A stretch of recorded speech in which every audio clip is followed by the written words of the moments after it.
So, Aniket, coming back to you, right? I wanted to understand. You also help, students in candidate upskill themselves in cybersecurity.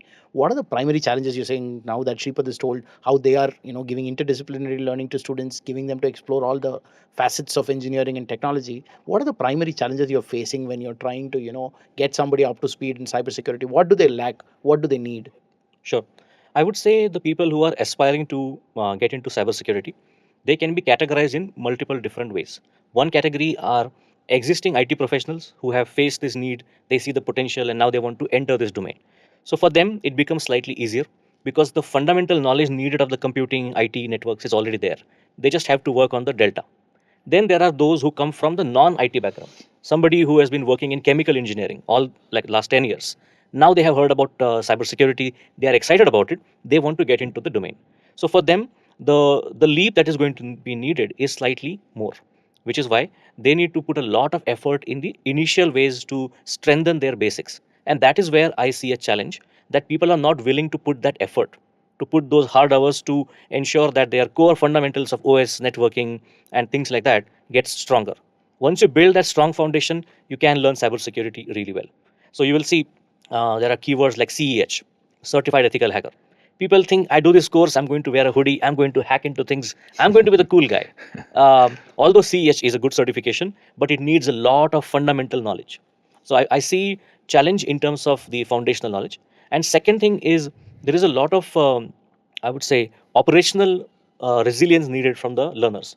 Somebody who wants to get into a job, what I see them do is they will have a resume, they will look at 100 jobs on LinkedIn, apply, apply, apply, apply, apply, and they will say I applied to 100 jobs, but I'm not getting any, because you don't need to tailor your resume to the job. You need to read the job description. That's also a challenge where people don't read job descriptions, and a job that clearly states minimum 5 years of experience, freshers, minimum 25 to 30 freshers apply to that because they are not reading the job descriptions. So that level of awareness is also needed. So it is skill level, also operational level. No, I want to come again here to you, especially. So there is a lot of fad in the market that anybody can become anything provided they pick up a course and then learn it, and then tomorrow they'll become. It's like a 5 foot guy telling that if I learn the basics of NBA, I will be Michael Jordan. That's how I see it. So I want to understand. Look, like you talked about a 10-year chemical engineering guy who's probably frustrated with his career that he's not making money.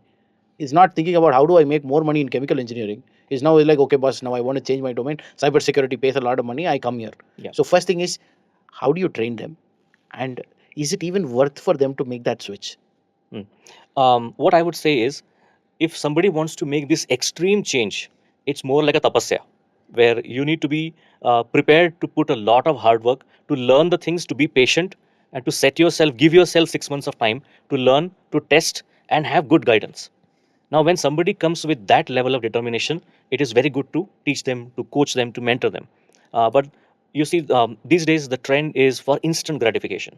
Where I do a program in 3 months, I want to be the hacker. So then that level of expectations also needs to be set.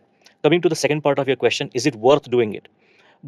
If I look at the success rate of these kind of transitions, I see that because I meet a lot of recruiters as well, and I see the recruiters whenever they see background is in a different field and they have done one course, they are not right now very much eager to hire this person unless they have a certification, unless they are able to showcase some projects, a compelling evidence that shows that this person is obsessed with cybersecurity. I must have them on my team. Your resume needs to convey that. If you talk about your chemical engineering for 2 pages, third page you mention a little bit about cybersecurity, that's not going to convince anyone. So the way you structure your resume also depends on what strategy you use.